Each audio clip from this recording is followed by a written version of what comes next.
Welcome back to the Crochet Crowd. So, as my friends at yarnspirations.com, I'm your host Mikey. Today we're doing a stitch sampler with Tunisian.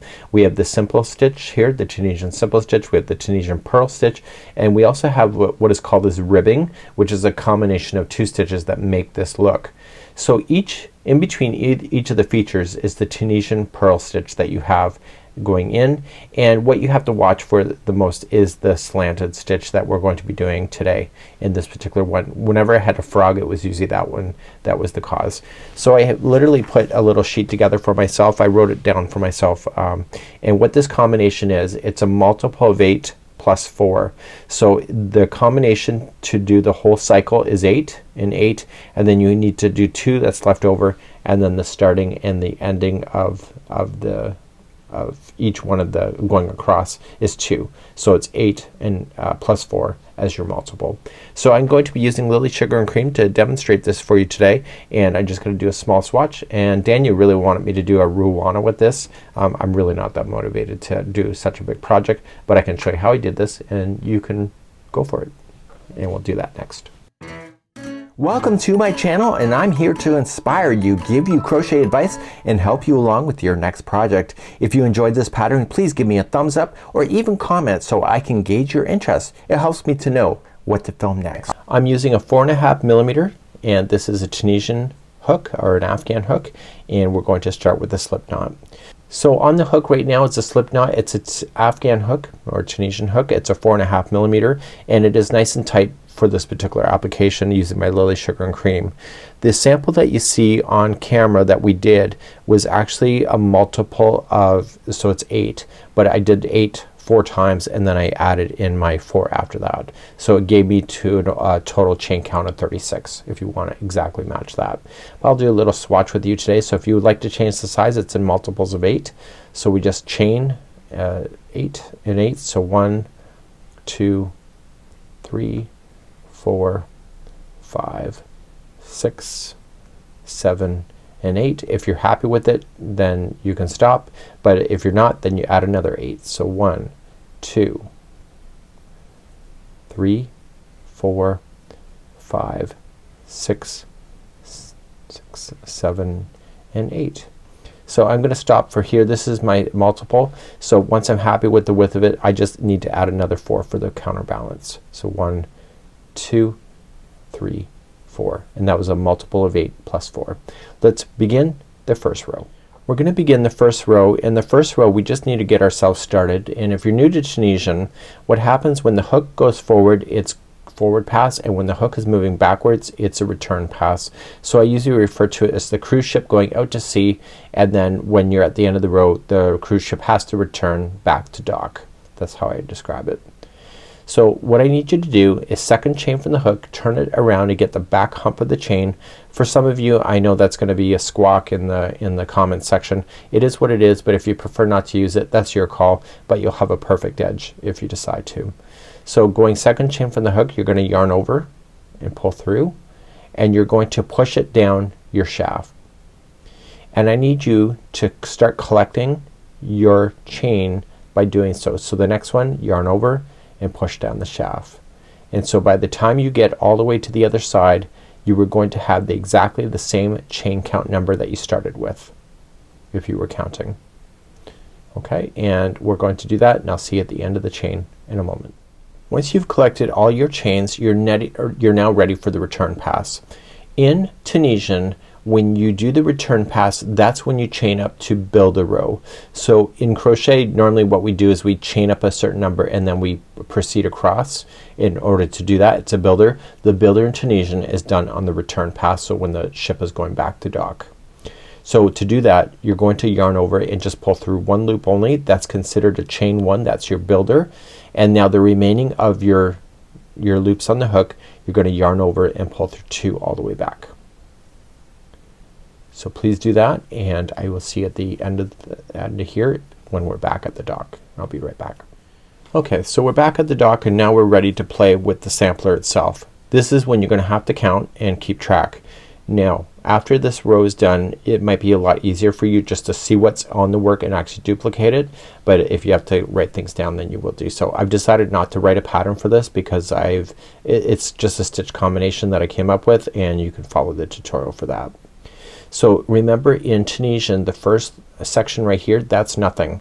Ignore it. You do not chain one to start. You do not chain one to pass go to collect $200. Ignore it. Your first one is going to be right here.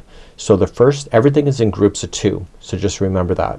So the first 2 here will be a Tunisian simple stitch. So to do that, you're just going to slip the hook in behind the vertical post and back out the other side, and then you're going to yarn over and pull through and slide it down your shaft, and you're going to hold. When you do this, you're going to notice that the row above is going to fall into the hole, and that's going to be awesome. So that was one, and you're going to do the next one as a Tunisian simple stitch as well. Okay, so we got that. The next 2 are going to be a Tunisian purl stitch. To do the Tunisian purl stitch, we have to get this yarn in front of the work, and how I do it really fast is that I slip the hook in behind and pull the yarn forward, and then I slip into the next vertical post. Therefore this yarn is in front and ready to go. Then I pinch with my thumb where it crosses over underneath the hook, and I yarn over and pull through. So you're essentially taking the yarn through that vertical but from the opposite side to make it into a purl stitch. I'll show again. So sneak in behind, go forward and into the vertical, and when this falls down, pinch and pull. Okay, so that was the next set. The next 2 are considered a rib stitch, and this is achieved by doing 2 different stitches. The first one will be a Tunisian simple stitch. So just going in, yarn over, pull through and slide. The next one is a Tunisian slanted stitch. It's also called a twisted stitch, a twist stitch. It is a kind of a pain. You're going to leave the yarn in behind, and you are just going to scoop. You need to get this hook to go backwards in the direction you're currently in. So see this hand? You need to get this hook to turn the other way. So how you do that is that you just clip onto it. Okay, so just clip onto it, and you kind of rotate it upward, and it's kind of hard at first. So if you're struggling and you're starting to scream, I can't hear you, so scream all you want. So you're just gonna turn upward like that, and that's causing the whole stitch to turn around. Then you yarn over and pull through. I'm gonna demonstrate that again for you. And what that does is it pulls the 2 stitches together like that. So let me show you again, and I'll show it to you down the further down. So you're gonna come in, you're gonna hook onto it and go this way, and then you're going to, now that I've already done it, it's a lot easier, but you can just twist up and then yarning over, pulling it through. Okay, we're gonna move on. The next 2 verticals that you have, they're each a purl stitch. So get that yarn in front again, and you're gonna go into the vertical, and then you're gonna pinch and pull. So you'll do 2s in a row. I figured 2 was a lot easier to remember. That's why I wasn't too complicated about it. And then the next 2 are back to Tunisian simple stitch. Okay, so we're gonna cycle through this stuff again. So here we go. The next 2 are Tunisian purl stitch. So remember, in between the fun stuff is a Tunisian purl stitch to help give the other parts more eye candy, I guess you can say. It's more visual. So you got 2 purl stitches in a row, and then the next 2 are part of that rib stitching again. So the first stitch is made up of a Tunisian simple stitch, and the next one is a slanted or twisted stitch. So clamp onto it, so clip and twist up. I'm making it look easier than it is. So pull through. And you're just gonna keep cycling through your pattern until you get to the very end. So the next 2 are Tunisian purl stitch.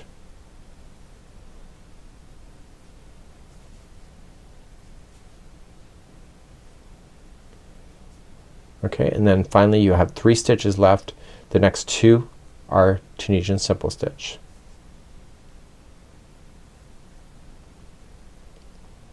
And the very end of this row is so critically important that it's gonna ruin your work if you don't pay attention. So smarten up.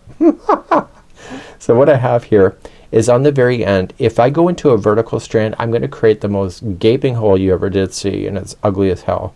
So what I want you to do is that when you go in there, go in and make sure 2 strands are on top of it. You're technically going into the chain one that you created when you did the return pass to take the boat back to dock. So make sure you go into the 2, because when you yarn over to pull through, it is literally gonna close any hole. Do you see a hole? No. But you would if you just went into the 1 vertical. So to return back to the dock, you're going to just yarn over, pull through 1 chain only. That's your chain 1 to build, and now everything is yarning over and pulling it through 2 all the way back to dock. And I'm gonna take you through another cycle of going through what we just went through, and everything just lines up on top of each other. So if you can see what's below, it's great. You want to keep an eye on the rib stitching the most. That's where I screwed up the most in not being able to follow through with the pattern. So if any time I screwed up, it was that. I might as well be honest with you. So I'm gonna go all the way back to the dock, and then we're gonna start up another pass going across. And now that we've counted and got everything aligned, the rest of this will just matter of just looking below and actually figuring out what to do. So let's start another row. So the first 2 that we know of, remember the edge, we're not gonna pay attention to it. Don't pass go, don't collect $200, and we're gonna make the first 2 as a simple stitch. And once you get motivated on this thing, it can really go quite quick. The next 2 are a Tunisian purl stitch. So get that hook to push that yarn in front and pinch and pull.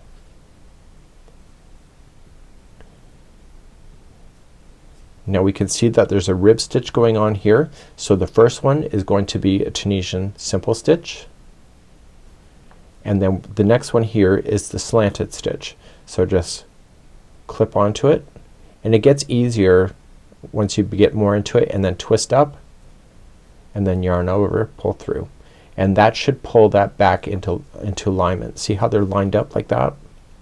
That's what you're looking for. If they don't line up like that, you know something's wrong.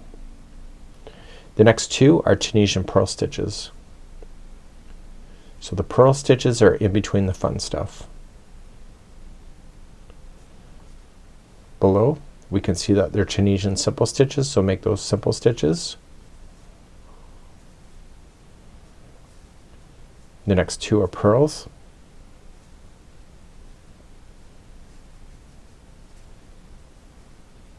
And what's next? Do you see it? It's a rib stitch. So the first one has to be a Tunisian simple stitch, and the next one is a slanted. So clip onto it and rotate up. That does take practice.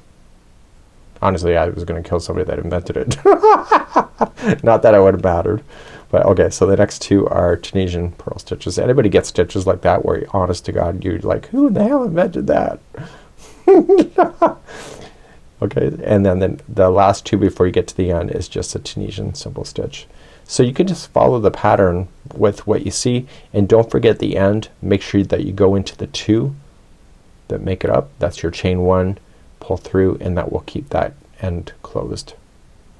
So to return pass, chain up only 1 and go through, and then just go through the pairs all the way back. So let's quickly talk about what we're gonna do next. I'm gonna show you how to fasten off when you're getting the mood to do so, and it's a really nice idea. You can stop anytime you feel like it as well. Okay, so you can go as big as you want to go. We have our big sample available to you, and it's neat, it's wonderful, you know, happy doing dishes. Or it's even a decor item, like, for all you know, right? So in Tunisian, you can look it up online, and they have ideas on how to fasten off or cast off or bind off, they call it. And the problem is that if you use the same stitch in something like this all the way across, you're gonna ruin your project, because you have been doing the rib stitching, you have been doing the simple stitching, you have been doing the purl. So you have to bind off in the same stitch formation, because these stitching went all the way to the edge, and if you use the same stitch to bind off, all the tops of where it doesn't match are going to be so obvious that it's gonna, you know, ruin your day. Well, at least it could. So what we need to do is that we know that the first two here are Tunisian simple stitches. So we're gonna do a Tunisian simple stitch bind off. So just going in, and when we pull through, we wanna pull through that vertical, but we also wanna pull through the last loop that's on the hook. That finishes it. The next one, Tunisian simple stitch, pull through and through. Okay, no big deal. Now we knew the next two are purl stitches, so we want to finish those off as if they're purl stitches, right? So we're gonna still do them as purls, but we want to cast off at the same time. So when we pull through, we're gonna pull through that and that. You want to be relatively relaxed when you go to bind off. If you're too tight, you'll tense in your work and ruin it. Okay, so here is part of that rib stitching. Remember, it's made up of two. We know that the front one, the first one, is a Tunisian simple stitch. So we are going to cast off with Tunisian simple stitching. This one here is the slanted stitch. So we want to cast off using that. So we're gonna hook onto it, yarn over, pull through and through. And so that allows us to have the ribbing right to the edge. See, on both sides.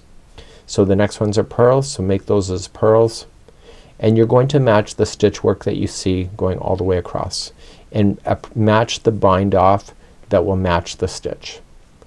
So by the time you get all the way to the end like this, you are just going to match your stitches. Take your tapestry needle, just go it back and forth 3 times. Make sure it's nice and deep. You'll take the first strand and also do the same thing.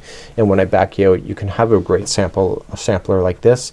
If you double strand it, when it comes to stuff like this, you can actually make this into a hot pad or something to grab onto hot stuff, as long as you use 100% cotton like Lily Sugar and Cream. And if you're ever questioning that, of course don't do that. Like if you feel like it's not gonna be stable enough for hot objects. So make sure that you do that, and if you use acrylics, then you'll melt your acrylic yarn, but the cotton is designed to do that, and it's also designed to get wet, and that's why they use it in the kitchen.